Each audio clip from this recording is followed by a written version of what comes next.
Di sini ada yang tukang tipu. Hanya satu kata, bertobatlah. Kalau tidak bertobat minimal berobatlah. Tipu itu penyakit itu. Aku berkata kepadamu, kasihilah musuhmu, berbuatlah baik bagi yang membencimu, mintalah berkat bagi yang mengutuk, berdoa bagi yang mencacimu. Kalau pipi kirimu ditampar, berikan juga pipi kanan. Aku yang memilih kalian. Ibu saudara-saudara, kemuliaan hanya bagi Tuhan. Mari kita buka bagian pembacaan Alkitab kita menurut surat pertama Timotius pasal 4 ayat yang ke-12. Yang sudah dapat katakan amin. Amin betul. Tidak buka Alkitab juga amin. Itu tipu itu. Karena hanya ada satu ayat, mari kita baca bersama-sama. Pertama Timotius pasal 4 ayat yang ke-12. 1, 2, 3. Jangan seorang pun menganggap engkau rendah karena engkau muda. Jadilah teladan bagi orang-orang percaya dalam perkataanmu, dalam tingkah lakumu, dalam kasihmu, dalam kesetiaanmu, dan dalam kesucianmu. Demikian firman Tuhan. Berbahagia setiap orang yang mendengar firman, memelihara dan melakukan dalam hidup setiap hari. Shalom. Nama dia jemaat. Jemaat di sini 10 saja. Pas hujan mau turun, waktu saya khotbah, hujan mengajarkan kepada kita 3 hal. 1, hujan mengajarkan kepada kita supaya duduk semakin rapat. Saya yakin yang di luar tenda akan merapat semua ke tenda nanti karena sudah hujan. Memang kalau sekarang kita tidak rapatkan barisan, kita akan susah menggumuli perubahan zaman ini. Kedua, hujan mengajarkan kepada kita supaya berteriak makin keras. Suara-suara kenabian dan kebenaran dari Tuhan melalui gerejanya harus diperdengarkan semakin keras, kalau tidak kita kalah pada perubahan zaman ini. Ketiga, di kampung dulu ada teka-teki bilang begini. Ada apa? Apa? TK? Habis TK? Hah? Kamu sekolah? Ada teka-teki di kampung dulu bilang begini. Jatuh di bawah, cari di atas. Apakah itu? Jatuh di bawah, cari di atas. Apakah itu? Apa? Hujan ke atap bocor itu kan, kalau dia menetes di bawah kita cari begini kan. Nggak mungkin dia menetes begini terus kita cari, tidak tahu bocor di mana kan, tidak mungkin. Jatuh di bawah, cari di. Artinya seluruh persoalan, seluruh masalah yang terjadi di alam semesta ini harus cari jawabannya di mana? Kalau tidak kita tambah pusing lagi. Kenapa hidup kita sebegini? Tanya apa yang dari atas. Kenapa kita istri cerewet begini? Cari jawaban di mana? Setuju juga ya? Oke, baik. Jemaat. Paulus mengutus Timotius untuk jadi uskup di Efesus. Di mana? Tapi sayang, Timotius ini masih terlalu muda. Rupa-rupanya dari dulu orang tidak terlalu percaya anak-anak muda. Dari dulu. Jadi kalau hari ini masih ada orang tua tidak percaya kepada anak-anak muda, itu dari di sini orang tua semua percaya anak muda. Sedikit yang menjawab. Dari dulu anak-anak muda itu dianggap tidak terlalu serius, hanya suka yang hura-hura. Anak muda itu tidak bertanggung jawab, tidak matang dan seterusnya. Padahal di Efesus dia akan berjumpa dengan 2 persoalan menarik. Yang pertama, dia akan berjumpa dengan pengajar-pengajar sesat yang mengajarkan ajaran-ajaran sesat. Yang kedua, dia akan berhadapan dengan orang-orang yang rasa diri pintar sekali. Untuk 2 hal ini, Paulus nasihat Timotius. Timotius, kalau engkau pergi ke sana berhadapan dengan orang-orang macam begini dan pelajaran-pelajaran yang sesat seperti itu, tidak usah berbantah-bantah dengan mereka, tidak usah. Satu hal yang engkau harus lakukan adalah jadilah teladan. Sama-sama 1, 2, 3. Lebih kuat 1, 2, 3. Kasih tahu kawan di sebelah 1, 2, 3. Hanya dengan keteladanan itu kemuliaan Allah dinyatakan. Amin. Sekarang saya mulai, keteladanan itu bertingkat-tingkat. Kita bisa ukur kita punya keteladanan itu sampai di mana dalam kaitan bahwa kemuliaan hanya bagi Tuhan. 1. Yang paling pertama dia nasihat, engkau mesti jadi teladan dalam perkataanmu. Sama-sama 1, 2, 3, teladan dalam perkataan. Kata-kata orang Kristen itu harus terukur, melewati proses berpikir yang baik, melewati proses beriman yang baik, baru dia menyampaikan sesuatu supaya kemuliaan hanya bagi Allah. Waktu Tuhan menciptakan manusia, dia kasih mata ada berapa, telinga berapa, mulut berapa, ulang, mata berapa, telinga berapa, mulut berapa. Ada banyak maksud, salah satu adalah lihat 2 kali, dengar 2 kali, omong berapa kali. Lihat ulang-ulang, dengar ulang-ulang, omong berapa kali. Karena ada banyak orang tidak ada mata, tidak ada telinga, tapi dia mulut 7. Tidak tahu apa-apa, tapi omong macam tahu-tahu. Di Manado ada, di Likupang ada. Dia ada ikut ibadah. Dia pakai baju warna, mulai baku tuduh sudah. Lihat ulang-ulang, dengar ulang-ulang, omong berapa kali. Kalau tidak tahu apa-apa, tidak usah omong. Sama-sama 1, 2, 3. Kalau tidak tahu apa-apa, tidak usah. Kasih tahu kawan di sebelah, 1, 2, 3. Kalau tidak tahu apa-apa. Oke, 1. Karena itu, mulut orang Kristen yang membawa kemuliaan bagi nama Tuhan tidak boleh gosip. 1, 2, 3. Di sini ada yang tukang gosip, hancurkan. Laki-laki apa perempuan? Ada di sini. Faham apa? Yang itu jadi masalah itu. Jemaat. Orang yang biasa gosip, ini video saya beredar cukup luas ketika saya bilang begini. Orang yang biasa gosip itu, dia biasa mulai gosip dengan mengatakan 2 hal di awal. Orang mau latihan paduan suara, dia datang dan datang, yang pertama dia akan bilang begini. Sudah dengar kau belum? Kalau dia mulai begitu berarti paduan suara tidak jadi latihan. Itu kita hanya omong orang saja. Itu pertama. Yang kedua, saudara-saudara, lebih ringan lagi. Dia datang, kita ada duduk banyak-banyak, terus dia bilang begini. Bukan kita mau omong orang, tapi nanti omong. Di sini juga ada begitu. Dia ada di sini. Duduk di muka atau di tengah. Ini baku tuduh. Ini yang ngomong-ngomong orang. Ini dia bersoal. Oke, itu 1. Mulut orang Kristen tidak boleh apa? Gosip. Kedua, mulut orang Kristen itu tidak boleh tipu. Sama-sama 1, 2, 3. Tidak boleh. Jemaat.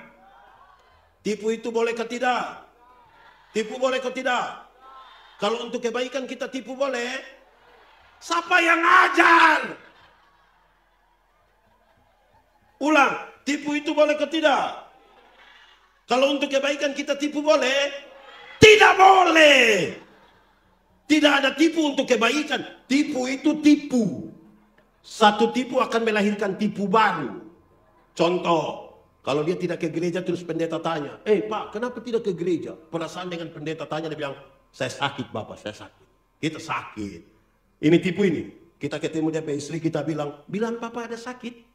Terus karena istri tidak tahu, istri bilang, tidak, ada di rumah itu, ada baik-baik itu. Terus kita ketemu dia, kita bilang, Pak, Ibu bilang Bapak tidak sakit. Terus dia bilang begini, sebenarnya saya sakit tapi saya belum kasih tahu Ibu. Satu tipu melahirkan tipu. Yang kedua kita bilang, bapa dari segala penipu ialah iblis. Jadi pada waktu kita tipu, kita bapa nama.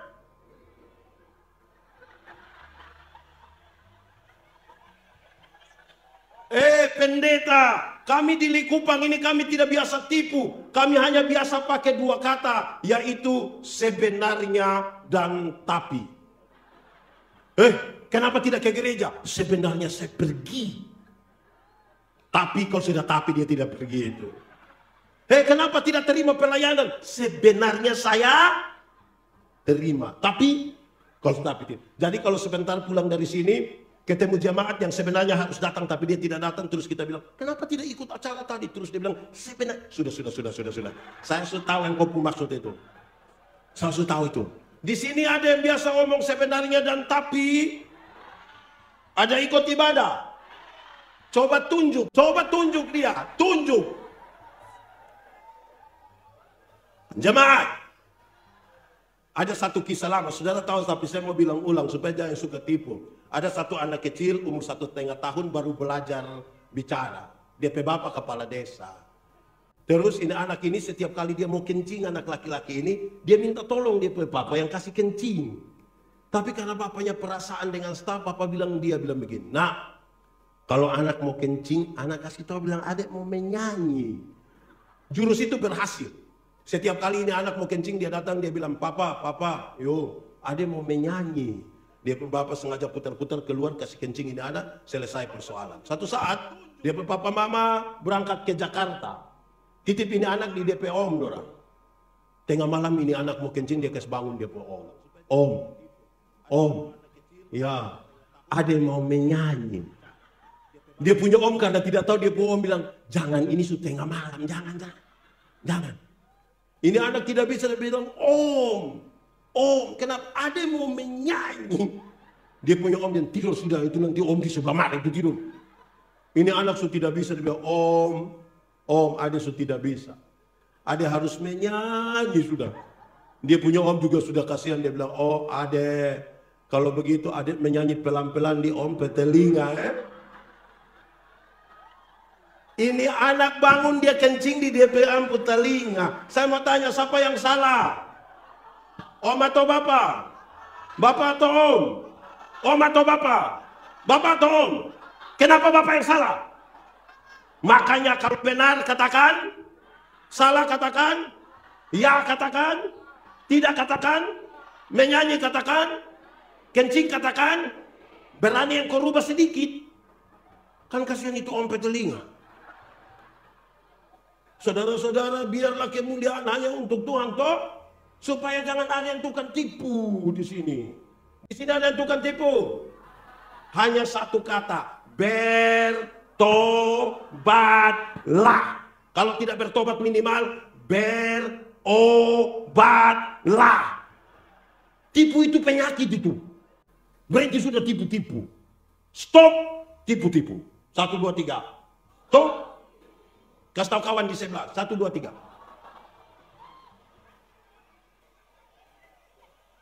Ketiga, mulut orang Kristen itu tidak boleh maki. Sama-sama 1, 2, 3. Tidak boleh. Di sini ada yang tukang maki-maki. Ibu-ibu atau bapak-bapak. Dia badan besar atau agak kurus. Allah mau dimuliakan bagaimana kalau mulut tukang maki? Maki ialah mengeluarkan barang-barang yang tidak perlu dikeluarkan. Barang-barang itu ada diam-diam di situ, kita ngomong supaya kenapa? Kalau itu anak kecil yang tadi baru dia ajar itu, kalau dia maki tanpa kita setuju, kita masih bisa terima. Karena dia tidak mengerti kan. Anak kecil ini, kalau dia mandi habis, biar papa mama punya tamu ada di situ, biar dia tidak pakai apa-apa, dia bisa keluar jalan begini. Kan dia tidak mengerti. Tapi coba dia bapak coba. Mandi habis begitu, terus ibu-ibu ada latihan paduan suara. Terus dia bapak keluar begini. Baru bilang, hai bestia. Itu akan jadi masalah itu. Jangan suka maki-maki. Amin kok. Keempat, mulut orang Kristen itu tidak boleh membuli. Tidak boleh apa? Bully itu sama dengan suka olok-olok orang. Di sini ada. Yang suka olok teman ada. Yang olok DP istri ada. Dia bilang apa? Terlalu betul. Kadang-kadang karena kita so terlalu akrab, kita kira kalau main gila begitu tidak apa. Main gila itu artinya ngomong sembarang. Itu kita rasa tidak apa-apa. Ada teman tagal kulit hitam sedikit, dia datang dia bilang begini. Shalom. Terus yang suka bully itu bilang begini. Suara ada tapi orang di mana? Itu jadi masalah. Tanggal DP anak kulit warna hitam sedikit, terus dia panggil itu anak bukan Yandi kah, Gio kah, Joni kah, dia panggil bilang begini, Black. Orang begini ini susah. Di sini ada yang biasa begitu. Ada ikut ibadah sekarang. Dia sungguh terlalu itu. Jemaat. Karena itu saya mau bilang kepada saudara-saudara semua. Dalam kaitan dengan tema ini dan keteladanan saya bilang. Kalau saudara kreatif, kreativitas harus ditaruh pada tempatnya yang memuliakan Tuhan Allah. Saya senang tadi banyak yang menyanyi, saya senang. Ada orang tahu menyanyi tapi tidak mau menyanyi di gereja. Nanti kalau pendeta bilang, ada yang mau menyanyi solo, paduan suara, vokal group? No. Tapi kalau bilang begini, Gubernur Sulawesi Utara dan Ketua Majelis Node Gemini akan beribadah bersama-sama di jemaat A. Aduh, solo dia, duet dia, paduan suara dia, vokal grup dia, tari-tarian dia. Ini karunia makam puji dia bilang. Di Manado ada. Ada di sini. Yang suka tampil kalau ada orang besar hadir itu ada. Bisa sebut dia nama. Itu dia merampas kemuliaan Allah. Harusnya Tuhan Allah yang dimuliakan, bukan dia. Anta. Jadi saudara-saudara, pakai begitu rupa supaya kita jangan salah. Ada orang yang malas gereja, malas sekali gereja. Nanti dia duduk minum cap tikus di situ, pendeta lewat. Pendeta bilang begini, udah buat apa? Terus dia bilang, ada perjamuan pendeta. Perjamuan itu bukan bahasa-bahasa di pinggir jalan. Perjamuan itu hasil sebuah refleksi yang paling dalam terhadap kematian Kristus bagi kita. Bukan duduk makan puji di pinggir jalan. Di sini ada yang suka omong begitu. Siapa pelaki? Sembarang saja. Omong-omong. Kreatif itu pada tempatnya. Ada satu mikrolet di Kupang. Saya marah dia punya orang itu. Di samping pintu itu. Dia tulis begini. Kalau mau umur panjang, pura-pura lah tuli. Dia saya bayangkan, mungkin supaya kalau orang omong kita tidak usah dengar. Saya bayangkan begitu. Ternyata bukan itu yang dia maksud. Dia tambah di bawah. Dia bilang begini. Kalau mau umur panjang, pura-pura lah tuli. Supaya kalau Tuhan panggil, lu tidak dengar ke jalan terus begini. Manusia begini ini Tuhan tidak panggil. Dia pergi sendiri. Kadang-kadang kreativitas kita ini jadi masalah. Anak muda. Di sini tidak ada anak muda. Ini nenek-nenek semua. Anak muda. Umur macam kami ke atas, kami yang tua-tua ini. Saya umur 47 tahun, kami yang tua-tua di atas 40 tahun. Kami punya lagu tuh realistis sekali. Realistis. Gereja tua. Masihkah kau ingat? Itu kisah tentang kami ibadah pemuda di kampung, bakuliat begini lama-lama basuka. Realistis. Beda dengan kamu punya yang sekarang. Kamu berbohong. Lihat orang tipu juga percaya. Kamu lukai. Coba kau pikir. Apa? Memang tidak ada, kamu saja yang mau bikin begitu. Kau tinggalkan aku. Kau dengan yang lain. Itu gila. Ini kata-kata yang keluar itu mesti terukur. Jangan asal omong. Oke, teladan yang paling pertama yang kau mesti jadi teladan dalam perkataan. Kedua, setelah kata-kata bagus, dia kasih naik lagi. Engkau mesti jadi teladan dalam tingkah lakumu. Jadi teladan dalam batu uji dari kata-kata adalah tindakan. Banyak orang bisa berkata-kata dengan baik. Apakah dia mampu bertindak sesuai dengan kata-katanya? Belum tentu. Karena itu saudara-saudara mesti tindakan kita menunjukkan sesuatu yang memuliakan Tuhan. Contohnya gampang. Saudara, waktu kami diskusi soal ilmu berkhotbah, ada orang tanya saya, pendeta, Khotbah yang baik itu yang bagaimana? Saya bilang, kau maksud khotbah yang baik itu tulis atau tidak tulis? Berapi-api atau berair-air? Saya bilang khotbah yang baik bukan soal tulis atau tidak tulis, bukan soal berapi-api atau berair-air. Khotbah yang baik itu omong apa, buat itu. Jangan omong lain, buat lain. Ada orang yang bukan sekedar omong lain buat lain. Ada yang bahkan pikir lain, omong lain buat lain. Hasilnya kelainan. Jadi kalau saudara ketemu orang kelainan itu kan tidak sinkron semua antara apa yang dipikirkan, apa yang diucapkan, dan apa yang dilakukan. Kan harus begitu. Tindakan menjadi batu uji. Jemaat, belajar itu ada 4 tingkatan. Kita bisa ukur kita ada di mana.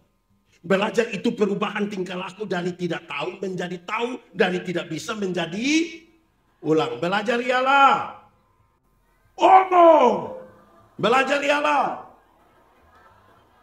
ulang, ikut saya, jangan jalan sendiri. Belajar ialah perubahan tingkah laku dari tidak tahu menjadi tahu, dari tidak bisa menjadi bisa.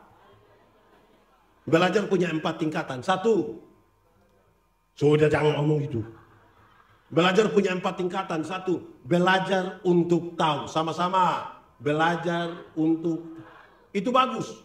Saudara bisa punya sumber belajar dari guru, dari dosen, dari buku, dari Google, dari mana untuk tahu. Itu bagus, tapi itu tingkatan paling bawah. Banyak orang sudah tahu banyak hal, melakukan belum tentu. Tingkatan yang kedua naik sedikit. Belajar untuk tahu dan melakukan. Sama-sama 1, 2, 3. Belajar untuk tahu dan banyak orang sudah tahu, belum tentu bisa melakukan. Yang ketiga naik sedikit. Belajar untuk tahu, untuk bisa melakukan, tetapi bisa hidup dengan orang lain. Sama-sama 1, 2, 3. Belajar untuk tahu, untuk bisa melakukan, tapi bisa hidup dengan. Banyak yang so tahu tapi tidak mau hidup dengan orang lain. Bikin kelompok yang eksklusif. Susah untuk menjadi berkat bagi banyak orang. Hanya bergaul dengan orang-orang yang ada seperti yang dia suka. Yang paling tinggi itu saudara adalah belajar untuk tahu, untuk bisa melakukan, untuk bisa hidup dengan orang lain, tetapi tetap menjadi diri sendiri. Sama-sama 1, 2, 3. Belajar untuk tahu, untuk bisa melakukan, untuk bisa hidup dengan orang lain, tetapi tetap menjadi diri sendiri. Jangan berusaha jadi orang lain, tidak usah. Saudara kalau mau menyanyi pakai caramu, tidak usah pakai geopun cara. Saudara kalau mau berkhotbah pakai caramu, tidak usah pakai pendeta yang dipucara. Nanti lucu sendiri. Saudara mau apa pakai caramu sendiri. Jadilah dirimu sendiri. Itu belajar yang penting. Tapi dia bisa berjumpa dengan siapapun. Jemaat, saya mau kasih tahu saudara begini. Saya melayani di satu tempat di NTT namanya Alo. Di pastori satu jemaat itu ada burung beo. Ada burung? Tahu burung beo? Pernah lihat burung beo? Nah, bagus sudah. Karena itu dekat gereja, tata ibadah gemit itu kan selalu dimulai pertolongan kita ialah di dalam nama Tuhan. Ini burung ini terlalu jinak, bahkan karena terlalu jinak, dia tidak disangkar, tidak dimasukkan dalam sangkar. Kita duduk-duduk begitu dia bisa datang jalan-jalan begini. Tapi karena dekat-dekat dengan gereja tiap hari, dia bisa omong. Setiap kali lonceng gereja mulai, teng, teng, teng, itu burung langsung bilang, pertolongan kita ialah. Setiap kali teng, teng, teng, itu burung bilang, pertolongan kita ialah. Karena dia berulang beberapa kali, kemudian saya ambil kesimpulan begini. Kalau hanya omong, burung beo juga bisa. Sama-sama 1, 2, 3. Kalau hanya omong, burung beo juga bisa. Kasih tahu kawan di sebelah 1, 2, 3. Kalau hanya omong. Oke, bikin status 1, 2. Kalau hanya omong, burung beo juga. Banyak orang bicaranya bagus sekali, tapi melakukan belum tentu bisa melakukan. Amin kok? Ada yang sarjana pertanian, mantap. Kalau dia sarjana pertanian berarti ilmu pertanian dia tahu kok tidak. Bikin syukuran wisuda. Tapi tanam tomat tidak bisa. Lalu dia bangga dengan itu sarjana pertanian. Di sini ada begitu. Sarjana peternakan. Berarti ilmu peternakan dia tahu atau tidak? Tapi tidak bisa kawin babi. Muka mana? Sarjana olahraga. Berarti dia tahu ilmu. Terus kita bilang, coba ngana salto. Terus dia bilang, lalu kita bangga dengan gelar-gelar supaya apa? Nah itu jadi soal buat kita. Amin kan? Orang Kristen punya tindakan itu kadang-kadang jadi soal. Saya pakai contoh saja. Kalau tangan kanan gatal artinya mau? Yakin dapat doi? Yakin? Bayangkan kalau tangan kanan gatal artinya dapat doi, berarti orang Koreng itu pasti kaya raya itu. Kok itu bukan tangan kanan saja yang gatal, semua gatal habis itu. Alkitab kasih tahu, satu-satunya cara untuk dapat doi, dapat berkat itu ialah kerja. Apa? Kerja bukan bagatal, kerja supaya dapat berkat. Dulu begini doi datang, lalu saudara kerja di MSN. Salah itu. Saya mau materi di banyak kota di Indonesia. Habis mereka bilang begini, pendeta Yandi, yuk kita foto-foto dulu, Pas kita mau foto begitu, ada yang lari dari belakang. Jangan 3 orang. Kalau foto 3 orang nanti, yang foto yang mati, mana yang mati? Betul. Berarti mau bunuh orang ini gampang sekali. Tinggal mulut mengaku percaya Tuhan, tapi tindakan kita tidak berkenan pada Tuhan. Lantas saudara mau supaya kemuliaan bagi Allah. Saya ingin kasih naik sedikit. Kita punya cara pandang tentang kemuliaan bagi Allah. Orang Kristen kadang-kadang hanyut dan hilang lenyap dalam kebiasaan ini. Kalau kita menyanyut terus kita bilang, beri kemuliaan bagi Tuhan Allah. Semua tepuk tangan. Tidak salah juga, tidak salah. Tapi kemuliaan bagi Allah tidak sekedar tepuk tangan. Kata-kata harus memuliakan Tuhan Allah. Tindakan harus memuliakan Tuhan Allah. Kalau tidak bisa. Sekarang tindakan sudah bagus. Dia kasih naik lagi. Kalau tindakan sudah bagus dia kasih naik. Engkau mesti jadi teladan dalam kasih. Sama-sama jadi teladan dalam tindakan itu bagus. Berdasar atas kasih. Belum tentu. Batu uji dari tindakan itu adalah kasih. Hukum Taurat itu ada 10. Dijabarkan dari 613 pasal. Dari 613 pasal masih ada ribuan peraturan hidup setiap hari. Tuhan Yesus simpulkan dia dalam 2 kalimat. Mengasihi Tuhan dan mengasihi sesama. Dari 2 kalimat Tuhan simpulkan dalam 1 kata. Apa itu? Kasih. Anak sekolah minggu. Ini katekisasi semua. Anak sekolah minggu. Menyanyi sambil tepuk tangan, orang tua ikut 3, 4. K-A-S-I-A. Kasih. Kasih apa?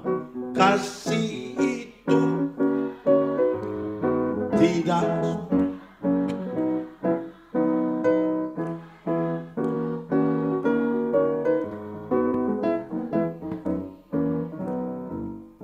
Jemaat, ingat bahwa tidak semua tindakan yang baik didasarkan pada kasih yang benar. Tidak semua. Tidak semua. Tadi siang saya bilang begini. Ingat bahwa tidak semua senyum tulus. Kita datang, kita bilang shalom. Orang bilang damai di hati. Pas kita lewat separuh bilang, kelihatan baik. Tapi belum tentu didasarkan pada kasih kan? Saya khotbah di banyak bank di Indonesia. Saya bilang begini. Ini ibu-ibu yang kerja di bank ini cantik-cantik semua. Mau lihat jauh, lihat dekat tetap cantik. Dorang pakai pakaian bagus sekali, rapi sekali. Kerja di ruangan yang tertata rapi, ber-AC lagi. Aduh, kita pergi di bank ini macam nggak mau pulang. Macam mau lihat-lihat orang terus begini. Kita baru naik tangga terakhir. Dengan santun sekali mereka bilang begini. Selamat siang. Ada yang boleh kami bantu?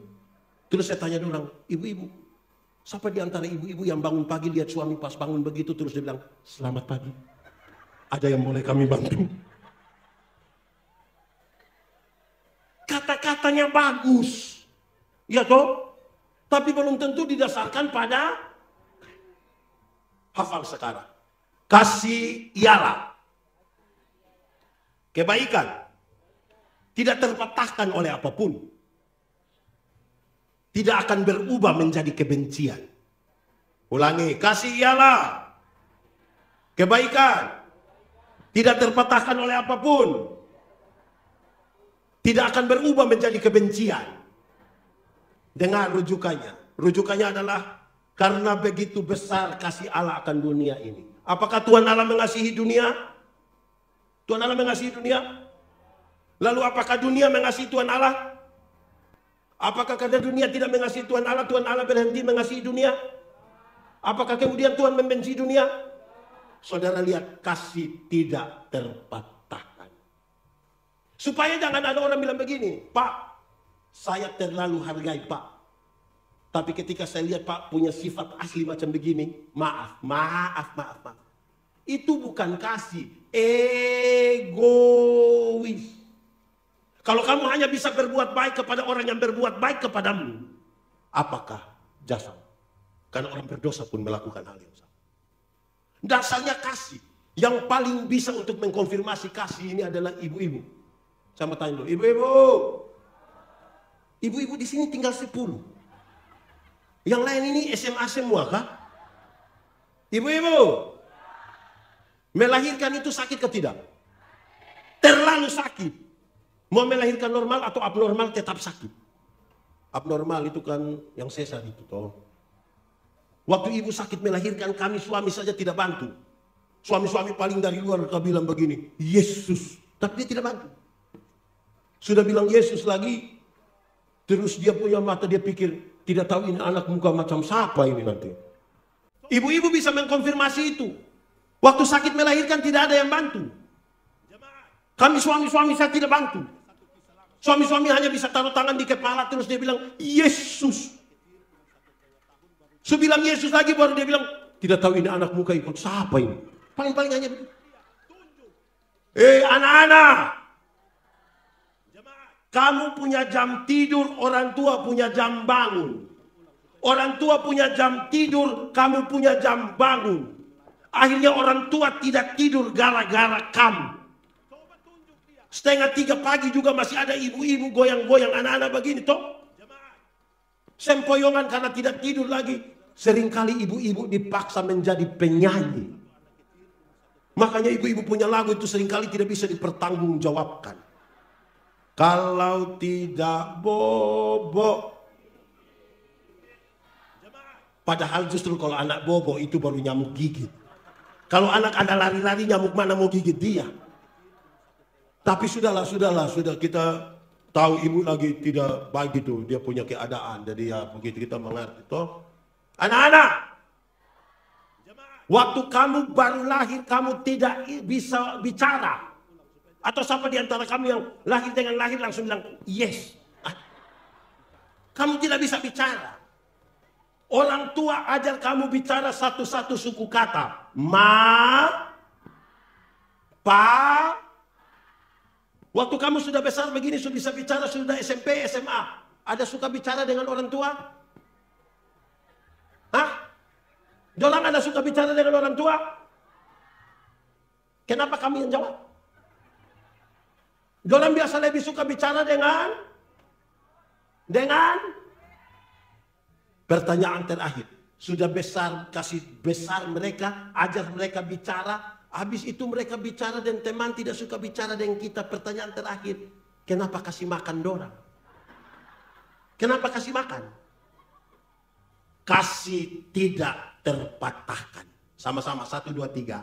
Kasih tidak. Anak-anak, kamu lahir itu kamu tidak bisa jalan. Siapa di antara kamu yang lahir langsung, "Hore, Anda begitu." Orang tua ajar kamu jalan satu-satu langkah, pegang di tangan baru bilang,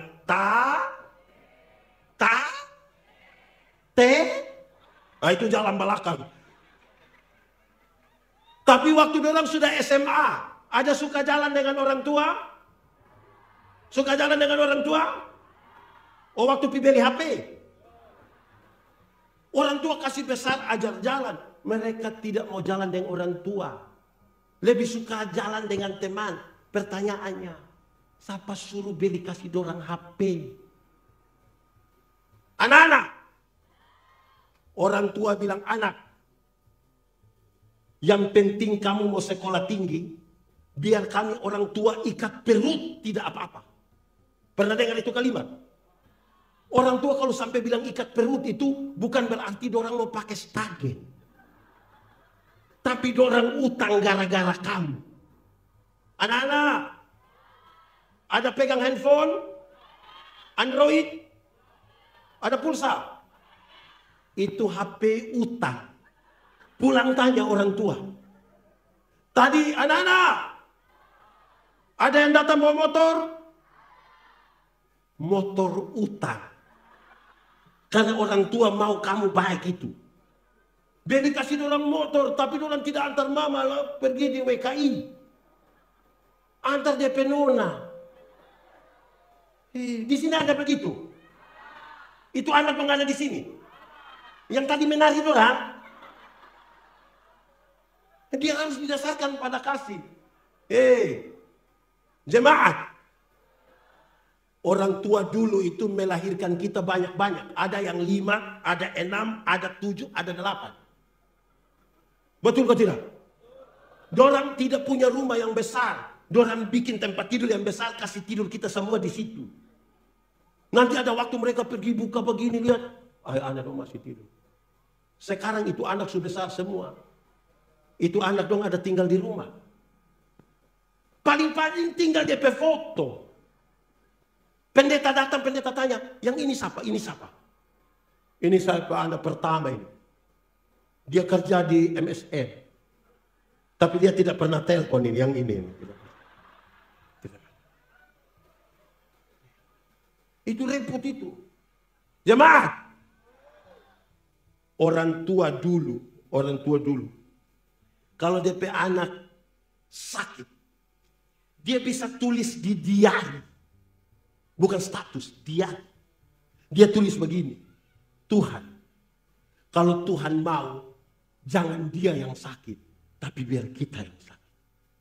Sayangnya begitu. Biar kita yang sakit. Orang tua mau sakit bagi anak-anaknya. Beda tuh dengan orang tua yang sekarang. Ini orang tua sekarang, anak sakit orang foto. Foto habis baru tulis, Dede sakit. Cepat sembuh ya. Mama sayang Dede. Habis itu Dede pu foto 1. Dia pu mama punya 30. Ini yang sakit DP mama ini sebenarnya. Jemaat. Waktu kecil dulu. Anak-anak. Waktu kamu dulu pilek. Tahu pilek? Apa itu pilek? Ngomong-ngomong saja. Waktu kita pilek dulu orang tua pernah pakai tisu? Dalam pakai apa? Pakai apa? Pakai mulut. Betul ke tidak? Waktu kamu buang air besar, orang tua pernah pakai alas tangan. Sekarang mereka sudah lanjut usia, sudah stroke, sudah tidur di tempat tidur. Ada anak kandung yang urus. Kenapa suara kecil?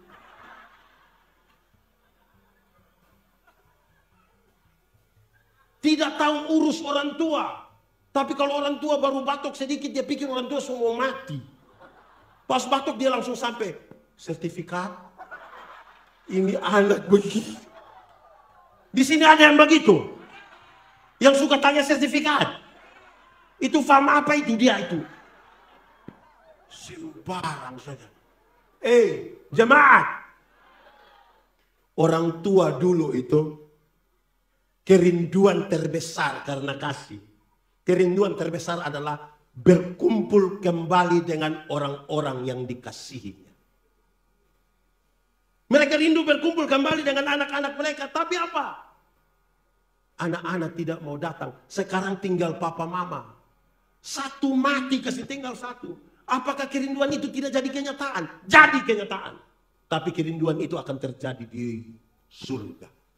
Itu pun kalau mati masuk surga. Dalam rumah Bapakku banyaklah tempat. Tepat waktu dia datang, dia jemput kita bawa berkumpul di atas. Rumah tua itu akan jadi rumah sengketa. Apalagi kalau anak dosok kawe. Ini ipar-ipar orang kadang bikin rusak kita pikir warga itu. Jemaat. Orang tua itu kalau nasihat kita kan ringan-ringan saja. Nanti kawin orang baik-baik. Ingat kakak adik jam bakal lain. Ingat jangan jual rumah tua. Tidak usah urusan dengan petugas koperasi. Orang tua punya kerinduan itu. Tapi sayang, itu hanya rindu. Sekarang saya mau tanya kita. Saya mau tanya kita satu-satu. Berapa bersaudara? Berapa bersaudara? Berapa bersaudara? Berapa bersaudara? Orang tua bisa melahirkan kita 2, 3, 4, 5, 6. Tapi kita 2, 3, 4, 5, 6 yang so sukses. Belum tentu bisa urus mama yang hanya satu. Belum tentu. Kalau tidak ada kasih. Anak-anak ini kalau dia sempat urus dia punya mama.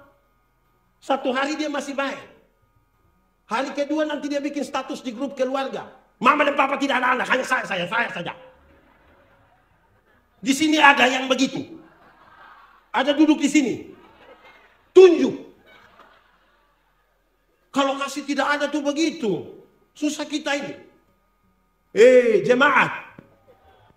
Orang tua lahirkan kita banyak-banyak tapi tidak pernah titip kita dimanapun. Tapi anak-anak 5, 6, 7, 8 yang sudah sukses ini bisa sepakat titip DP mama di mana? Jemaat yang sudah titip atau rencana titip saya mau kasih tahu. Batalkan sudah. Karena ini hari kita titip dorang, besok-besok kita punya anak titip kembali kita. Hidup ini hanya tukar sapa titip sapa. Dorang bisa online berjam-jam. Tapi tidak bisa telepon orang tua sedikit. Nanti orang tua pas mati baru dia telepon ulang-ulang. Jangan kubur dulu sebelum saya sampai. Mau kasih tahu siapa? Aduh. Kasih. Jemaat. Ada yang orang tua sudah tua dan masih hidup sekarang. Ada telepon-telepon dorang. Ada pergi singgah. Keluar habis ini ibadah tolong telepon dulu. Tolong telepon.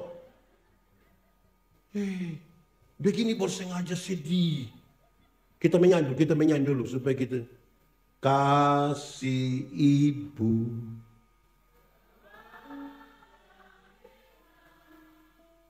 Tak terhingga sepanjang masa.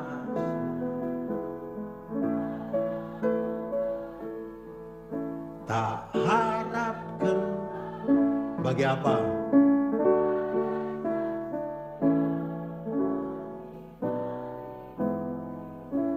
Coba kita ulangi ini lagu sambil bayangkan kita pe anak mantu pemuka. Ya anak mantu coba bayangkan dia punya mama mantu coba. Kenapa saudara tidak mau bayangkan? Kasih ibu kepada siapa? Mau sampai kapan?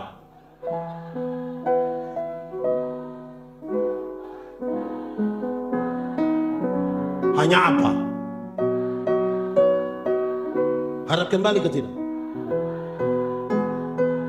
Seperti apa itu?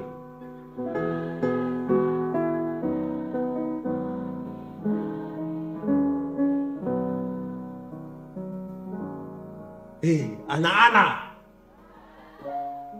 Orang tua itu kadang-kadang dong terima kita pakai kesalahan karena kasih. Dia bilang, anak-anak busuk-busuk juga kamu itu kita pakai anak.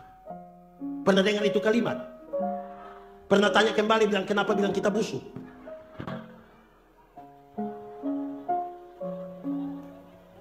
Jadi kasih itu yang membuat kita diterima. Jemaat, apa yang paling membedakan kekristenan dengan yang lain? Sama-sama kasih. 1, 2, 3. Kalau engkau melakukan kasih, engkau berhadapan muka dengan Tuhan Allah.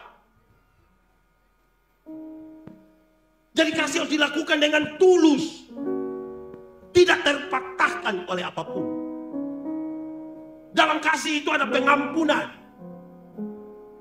Pengampunan itu, saudara-saudara, menolong kita untuk menyambut, menerima dengan kasih. Saudara, ada orang yang saudara tidak suka ada. Dia ada duduk di sini. Coba lihat dia pemuka. Hati enak. Siksakan. Hanya dengan kasih ada penerimaan. Karena itu kalau kebaikan tanpa kasih, kita kehilangan apapun. Untuk membuat baik, banyak orang bisa buat baik dengan kasih. Belum tentu. Belum tentu. Banyak kali kita orang Kristen ini buat kasih 1 tahun 2 kali saja. Kalau mau Natal, kalau mau Paskah itu tiba-tiba ke hati baik sekali. Ada nenek-nenek lewat jual sayur, kita bilang nenek. Mau pergi mana? Pasar. Jam begini. Nenek dulu. Nenek mau minum apa? Terserah ibu saya, terserah. Nenek bilang, teh, kopi, wine, atau bir. Nenek bilang sudah saya wine saja. Kasih wine 1, nenek minum 1 botol kedua terus kita ambil uang ke nenek. Ini hari baik, jadi ini ada bayar ini sayur, ada gula, ada beras, ada kopi. Nenek tinggal di mana? Itu 5 kilo dari sini. Nenek pulang dengan apa? Jalan kaki. Jangan. Grab. Nenek pulang naik Grab, 3 hari kemudian itu nenek datang kembali. Suami yang lihat, suami bilang, Mama, kenapa? Kau pun nenek datang lagi. Ada tantangan buat kasih. Amin, Pak. Dan itu batu uji dari kebaikan, dari tindakan adalah kasih. Setelah kasih sudah bagus, dia kasih naik lagi. Engkau mesti jadi teladan dalam kesetiaanmu. Sama-sama jadi teladan dalam setia itu komitmen 1 hari demi 1 hari demi 1 hari. Komitmen yang melibatkan diri orang lain dengan Tuhan itu namanya setia. Boleh sambil menyanyi dan tepuk tangan. Setialah. Saudara tidak tahu ini lagu. Tuhan setia sampai kapan? Apakah balasanmu? Untuk apa? Setia sampai kapan? Dia digemit. Kalau ada perhadapan CD baru, penatua diaken pengajar, nanti ada pertanyaan bilang begini, apakah jawabmu? Biasa jawab bilang, di sana dia bilang, ya, saya percaya dan berjanji dengan segenap hati. Setia itu berkaitan dengan itu. Jawaban punya 3 maksud. 1, saya menjawab ya karena saya benar-benar percaya. Kalau saya tidak percaya, saya tidak akan mengaku itu di hadapan Tuhan Allah dan jemaatnya. Tidak akan. Saudara tidak akan setia pada sesuatu yang saudara tidak yakini dengan benar. Apa yang kau yakini? Saya percaya dia menciptakan langit dan bumi. Saya percaya dia melahirkan saya secara ajaib di dunia. Saya percaya bahwa dia menebus saya. Saya percaya dia menyiapkan surga bagi saya. Saya percaya bahwa rancangannya lebih baik dari apa yang saya pikirkan. Berdasarkan itu saya bilang, ya. Kalau saudara tidak punya keyakinan, saudara tidak akan pernah setia. Bisakah saudara setia pada sesuatu yang saudara tidak yakin? Kedua, saya menjawab ya untuk masuk dalam persekutuan. Banyak orang jawab ya habis hilang. Nanti dia mati baru kita pusing, ini gereja mana pun orang ini. Di sini ada yang begitu. Faham apa itu? Tadi pagi waktu di MSM saya bilang begini. Kita ini ada orang yang selama hidup 1 tahun itu di gereja 2 kali saja. Natal 1 kali, Paskah 1 kali. Maka dia bernama Jemaat Napas. Natal dan karena Natal 1 kali, Paskah 1 kali, singkatan tambah panjang. Napas 1-1. Kalau mulai napas 1-1 tiba-tiba ingat sembahyang. Tiba-tiba ingat sembahyang. Aduh. Ada orang yang seumur hidup itu dia ikut ibadah mungkin 5-6 kali saja. Pertama waktu dia nikah. Kedua waktu dia baptis, anak baptis. Ketiga waktu anak sidi. Dan kemungkinan yang keempat waktu pemakaman dia. Waktu pemakaman dia mau pergi mana lagi, dia di situ. Bagaimana Allah dimuliakan kalau begitu? Jemaat. Ada satu istri bilang kepada dia suami begini. Papa sudah tidak setia lagi. Bapak tidak seperti yang dulu lagi. Papa sudah berubah. Dia pun suami bilang, berubah bagaimana mama? Coba mama bilang. Papa. Dulu sedikit-sedikit papa sudah ajak mama makan. Dulu sedikit-sedikit papa sudah ajak mama beli pakaian. Dulu sedikit-sedikit papa datang ya mama tutup mata. Bah. Sekarang papa tidak melakukan itu lagi. Papa sudah berubah. Papa tidak setia. Terus suaminya bilang begini, mama, coba mama pikir baik-baik. Coba mama pikir. Nelayan mana? Nelayan mana yang kalau sudah dapat ikan dia masih buang umpan? Dia istri bilang, oh jadi selama ini papa hanya umpan-umpan mama. Selama ini papa pikir mama ikan. Malam mau tidur, DP istri masuk kamar, kunci pintu, kasih mati lampu. Datang DP suami. Mau buka pintu tidak bisa. Terus DP suami bilang, mama, buka pintu dulu, kau tidur di luar. Mama, tidak tidur di luar. Mama kenapa buat papa begini? Papa ini mama pu suami. Papa ini mama pu suami. Terus dia istri bilang begini, papa, coba papa pikir baik-baik. Coba papa pikir, nelayan mana? Nelayan mana yang mau tidur dan DP ikan?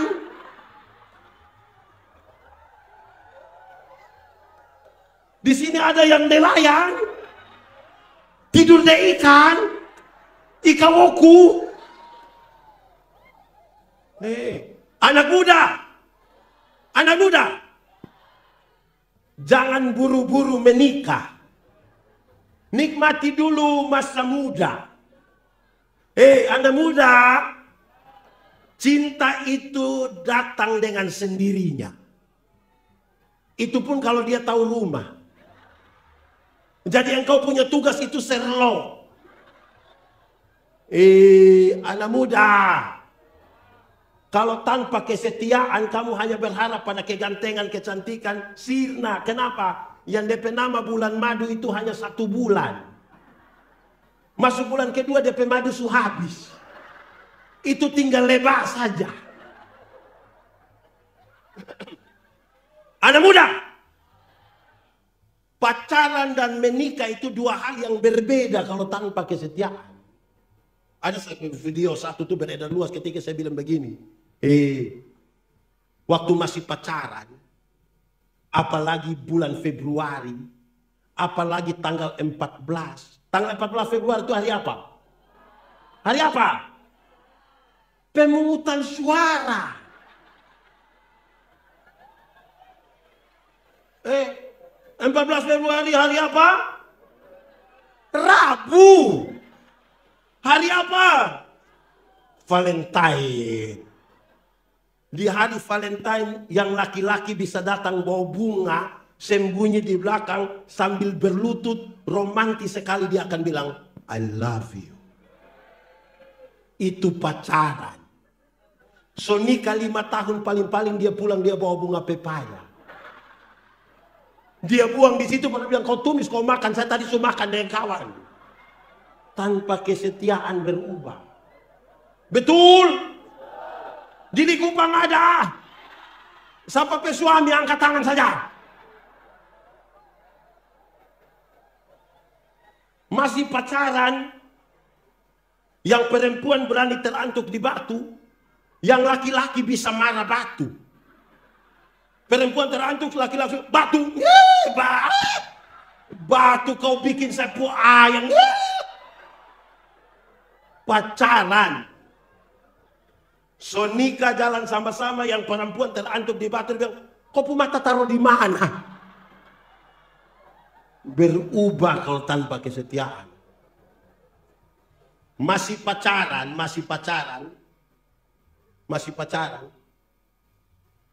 Yang laki-laki, yang perempuan belum jatuh, yang laki-laki setangkap.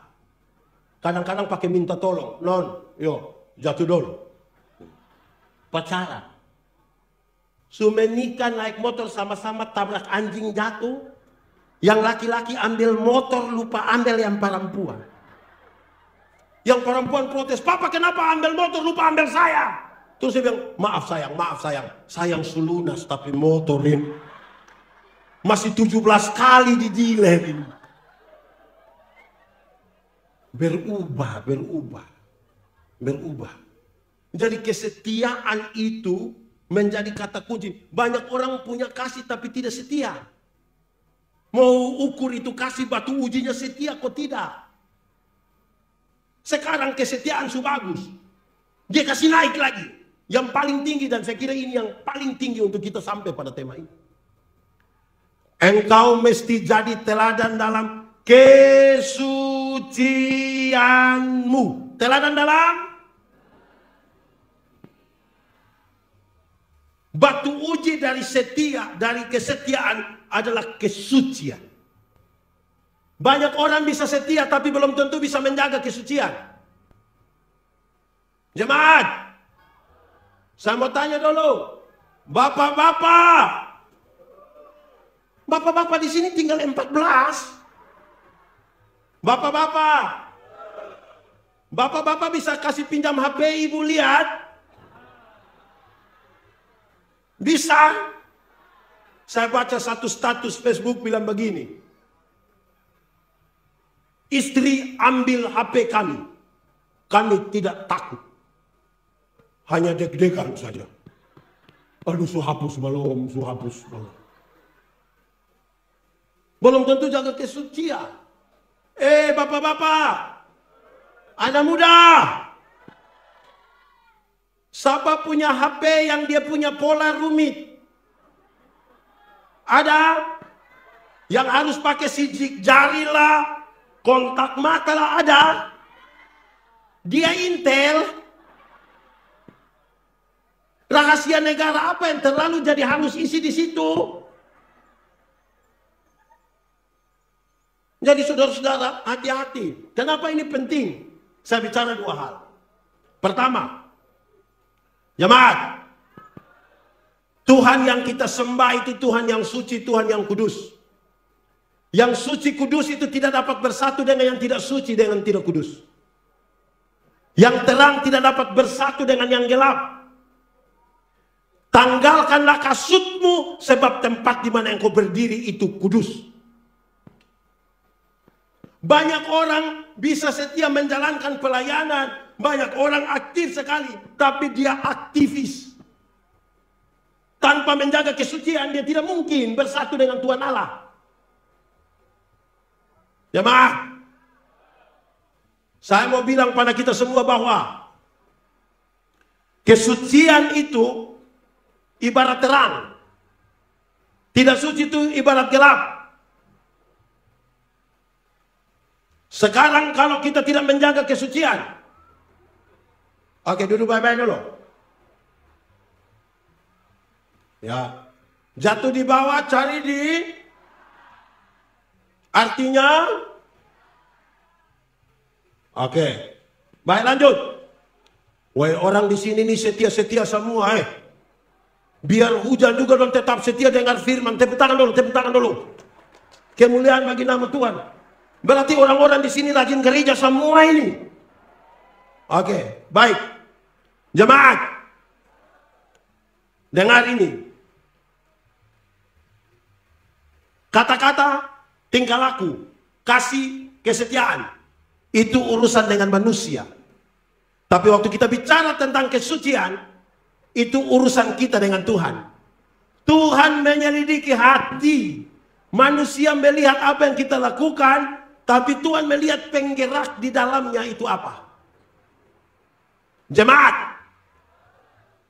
ada orang sabar. Memang orang ada. Ada yang pernah pergi ke gereja tanggal 31 Desember? Biasa jam berapa kalau gereja 31 Desember? Malam. Kita sampaikan ada musik klasik bilang begini. Teng teng teng teng teng teng teng teng teng teng teng teng teng teng. Terus ada puisi bilang begini. Tidak terasa. Saya dalam hati, engkau tidak rasa. Ini 365 hari ini engkau tidak rasa. Rasa atau tidak? Terus bla bla bla bla bla. Terus dia bilang begini. Ada puisi lanjutan. Sebentar lagi tahun lama akan berlalu. Tahun baru akan datang. Mari kita tulis catatan-catatan dosa kita. Biar dia berlalu bersama-sama dengan tahun lama. Tahun baru, hidup baru, semangat baru. Maka orang mulai tulis catatan dosa yang mau dibuang. Ada yang tulis 5, ada yang tulis 10.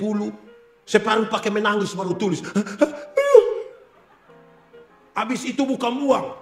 Lipat baik-baik baru menyanyi. Mampirlah dengar doaku. Terus dia doa habis, dia buang. Ini 31 Desember. Oke, duduk baik-baik dulu. Aman.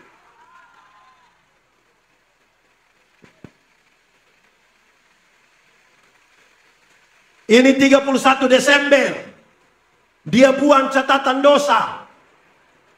Masuk minggu kedua bulan Februari. Dia gila kembali. Lebih parah dari tahun lama. Kenapa? Karena soal kesucian hidup. Jemaat, dengar. Kenapa orang yang sudah terang seringkali pulang kembali kepada kegelapan? Kenapa? Saya mau tanya. Kita di terang bisa lihat orang di gelap? Bisa? Orang gelap bisa lihat kita di terang? Kenapa kadang-kadang orang yang di terang pulang kembali ke gelap? Karena dia suka melakukan begini, dia suka begini. Itu apa dia lakukan apa kalau begini? Di Kupang biasa bilang maloi. Kalau dia coba gini, lama-lama dia akan bilang kesucian. Saya mau tanya anak muda. Anak muda, terang atau gelap? Terang atau gelap? Gelap atau terang? Yakin terang? Amin. Yes. Berarti terang itu mantap. Amin. Lalu kenapa kamu suka pacaran di gelap-gelap? Di sini ada yang suka pacaran di gelap-gelap. Dorang ada di sini. Anak muda atau orang tua? Hah?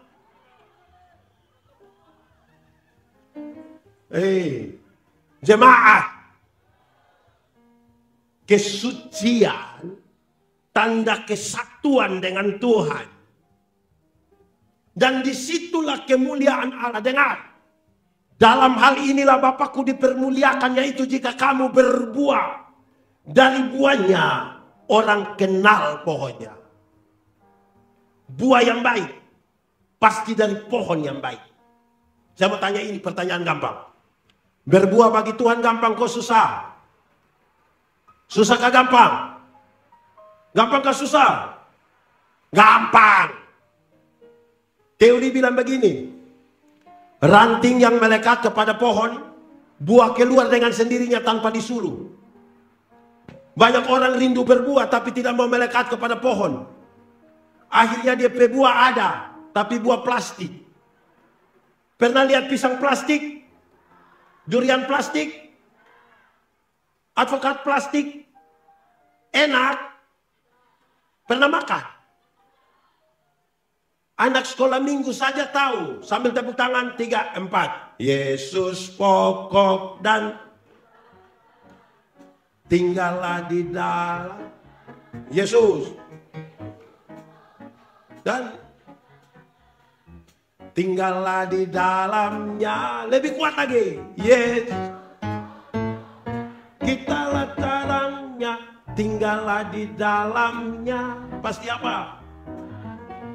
Kau akan apa? Bagaimana saudara tahu pendeta Yandi ada Roh Kudus atau tidak? Bukan waktu dia berkhotbah, tapi buah apa yang ada dalam hidupnya. Itu buah itu kalau ada kesatuan dengan Roh Kudus. Anak-anak SMP, SD kelas 6 saya sudah tahu. Bagian pohon yang cari makanan itu dia pun nama. Bagian pohon yang cari makanan namanya A.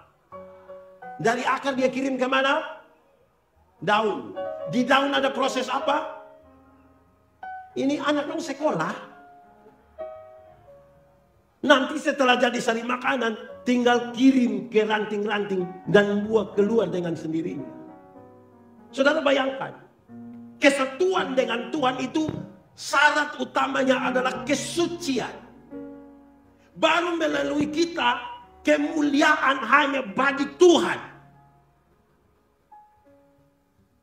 Kalau kita hanya aktif tanpa kesatuan dengan Tuhan, kita bisa menyanyi tapi tidak menyembah. Kita bisa saja melakukan yang rohani, tapi kita aktivis rohani biasa. Kita bukan siapa-siapa. Saudara, salah satu hal yang harus dilakukan adalah pengampunan. Sama-sama, 1, 2, 3. Pengampunan itu bukan melupakan masalah. Makin sakit hati, makin tidak bisa lupa. Tapi pengampunan itu adalah membebaskan diri. Menyambut dia kesalahan, menyambut dia orang. Sambil siap, dia bikin kesalahan baru. Karena itu berapa kali kita harus mengampuni? 7 kali 70 kali. Mengampunilah sampai sempurna. Saudara, lebih lanjut dari itu, pengampunan itu punya 2 hal yang tidak boleh dilepaskan. Karena ini kita bicara kesucian. Pengampunan itu satu paket dengan pendamaian. Banyak orang mau mengampuni tapi tidak mau berdamai. Banyak yang mau berdamai tapi tidak mau mengampuni.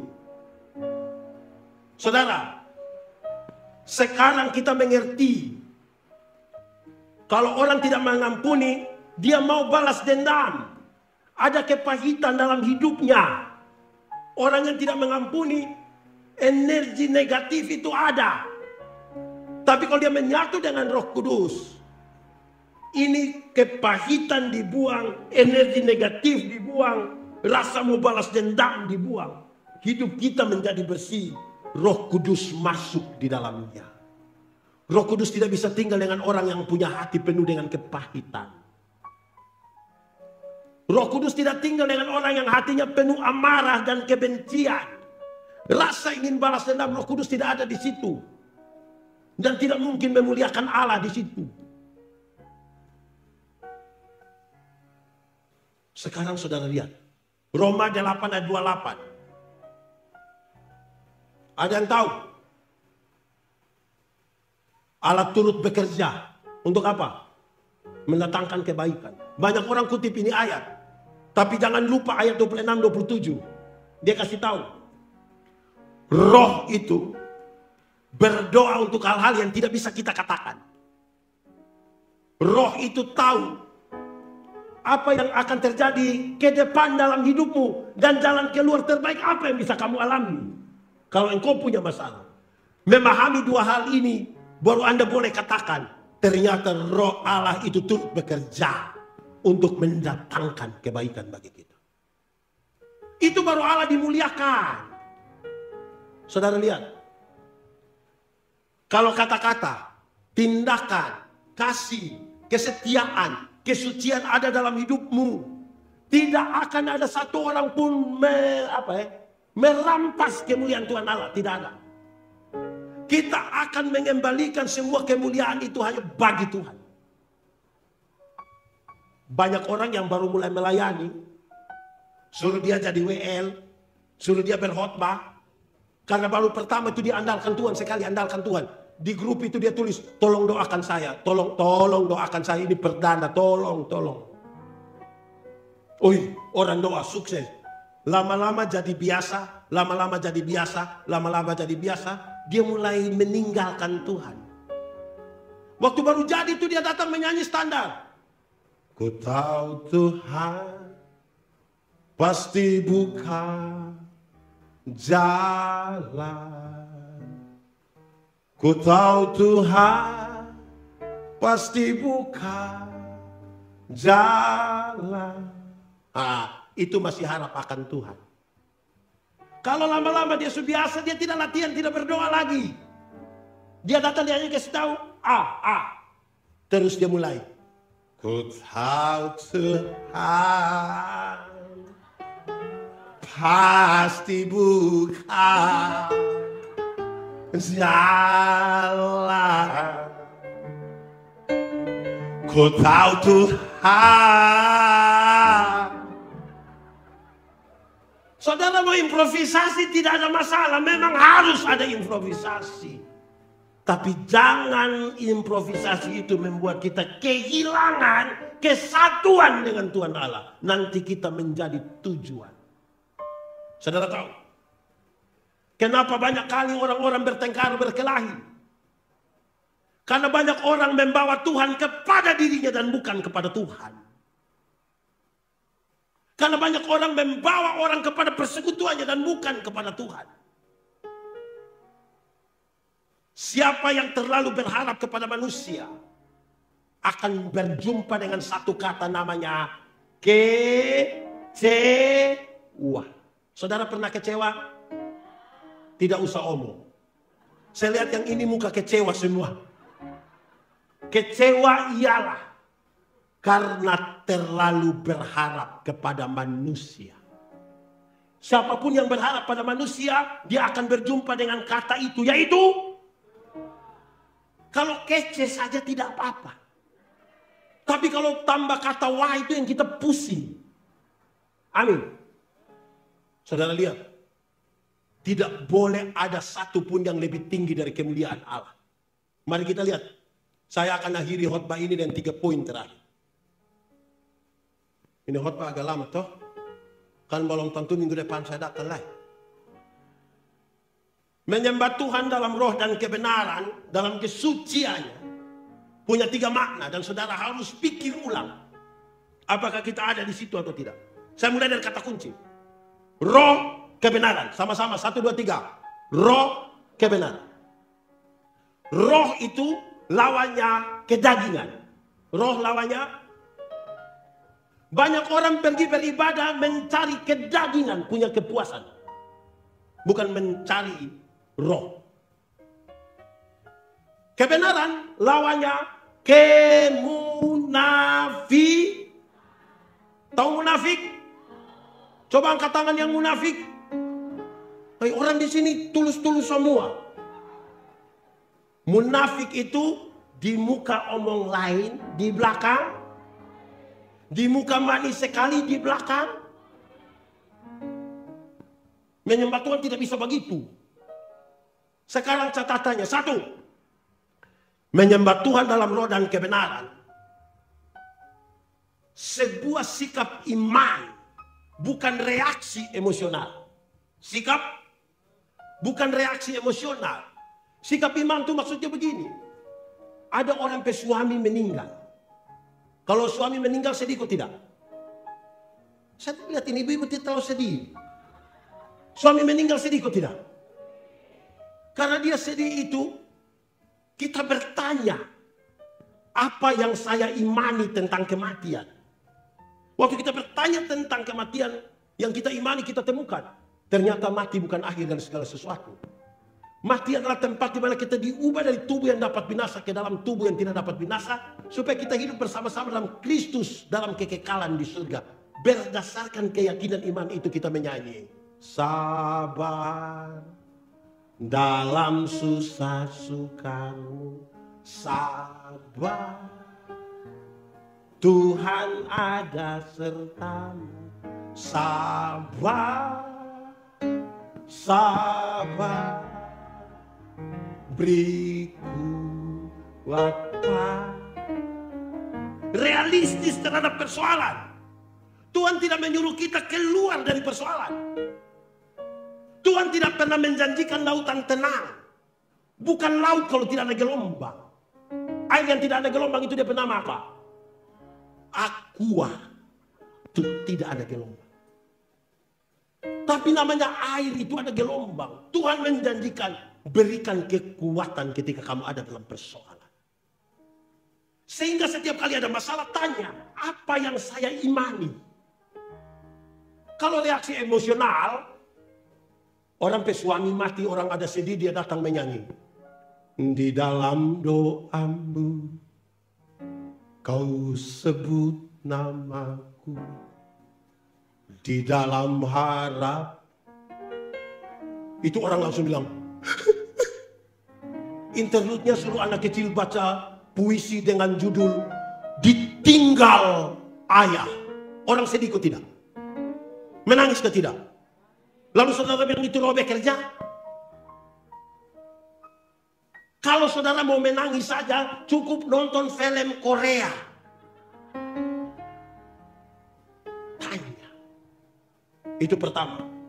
Kedua, menyembah Tuhan dalam roh dan kebenaran. Kepuasan manusia tidak boleh lebih tinggi dari kemuliaan Allah. Allah harus yang paling tinggi. Pendeta Yandi khotbah habis, saudara terima atau tidak terima, setuju atau tidak setuju, senang atau tidak senang, tidak penting. Yang penting kemuliaan Allah dinyatakan. Tahun depan saudara mau undang lagi saya, kok tidak penting. Yang paling penting adalah kemuliaan Allah karena ada banyak orang pergi beribadah mencari keenakan bagi telinganya, itu kedagingan. Ketiga, menyembah Tuhan dalam roh dan kebenaran. Tuhan menjadi satu-satunya pusat. Bukan pengkhotbah, bukan pemuji, bukan musik, bukan pemain musik, bukan ornamen apapun dalam ibadah. Pada saat kita menggeser Tuhan dari situ, kita tidak menyembahnya roh dan kebenaran. Ini baru kita bicara tentang kemuliaan Allah. Kemuliaan hanya bagi Allah. Kita makin berkurang-kurang dan Tuhan makin. Saya kadang-kadang sedih. Saya KKR di satu tempat. Ada ibu-ibu datang di sana dan begini, pendeta, tahun depan kita undang pendeta lagi. Tahun depan kita undang pendeta lagi. Saya bilang iya, kasih tahu jauh-jauh waktu karena kita atur waktu. Terus dia bilang begini, biar kita bisa ketawa-ketawa. Saya bilang apa? Coba ibu omong ulang kenapa? Coba ibu omong ulang. Ibu kalau mau ketawa-ketawa, ibu undang Sule. Bukan undang saya. Saya bergumul dan saya berkhotbah. Terus ibu hanya mau datang ketawa-ketawa.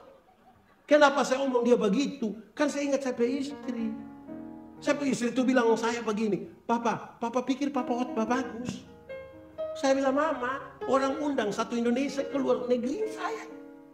Ibu bilang, coba bapak cek yang pergi ikut bapak khotbah. Jangan sampai orang pergi hanya mau ketawa-ketawa. Jangan sampai orang pulang, orang bilang, kamu rugi tidak ikut pendeta Yandi khotbah. Kok? Iya. Kenapa? Bagus sekali. Kau? Iya. Dia bilang apa? Tidak tahu. Pokoknya kita senang-senang, kita ketawa-ketawa. Wih, saya bilang, tapi jemaat nggak tahu semua yang tadi saya bilang. Nah ini dia perkara ini. Nah ini. Jemaah, dengan demikian sekarang, apapun juga yang kamu perbuat, mari perbuatlah dengan segenap hatimu. Seperti untuk, dan bukan untuk kata-katamu, tindakanmu, kasihmu, kesetiaanmu, kesucianmu. Lakukanlah seperti untuk Tuhan. Di situ baru kemuliaan Allah dinyatakan. Gio, mari Gio. Gio boleh menyanyi lagi. Kita siap hati kita.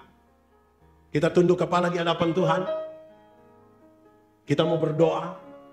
Nanti sebentar Gio akan tutup dengan pujian yang disiapkan. Aku berkata kepadamu, kasihilah musuhmu, berbuatlah baik bagi yang membencimu, mintalah berkat bagi yang mengutuk, berdoa bagi yang mencacimu. Kalau pipi kirimu ditampar, berikan juga pipi kanan. Aku yang memilih kalian.